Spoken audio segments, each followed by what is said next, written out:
গাইদিন লু পামাই দো 13 years থাকা টাইমতে হেরেকা রিলিজিয়াস মুভমেন্ট একটা জয়েন করেছে কিন্তু তাই লাগা আঙ্কেল জদনাং বরা ফাউন্ড করি কিনা তাই বরা লিড করে দেখিছে জদনাং রংমাই বরা 1920s তে ইতো হেরেকা মুভমেন্ট স্টার্ট করা দো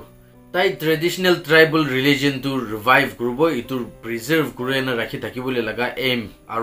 ব্রিটিশ কলোনিয়াল রুল টু রিসিস্ট করবলে লাগা কারণে ইতো স্টার্ট করেছে ইতো লাগা মুভমেন্ট বরা মানুষ বেশিকে এট্রাক্ট করেন থাকিছে আর জেলিংরং এরিয়া দে হেরেকা মুভমেন্ট ফলোয়ার্স বেশি উলাই না থাকিছে হলিবি জদনাং লাগা মুভমেন্ট টু ব্রিটিশার্স খান তাখান লাগা কলোনি বানাবলে লাগা তে অবস্টিকল একটা থাকিছে ইতো বরা ব্রিটিশার্স খান তো ইতো জদনংকে প্রজিকিউট করবলে লাগা কারণে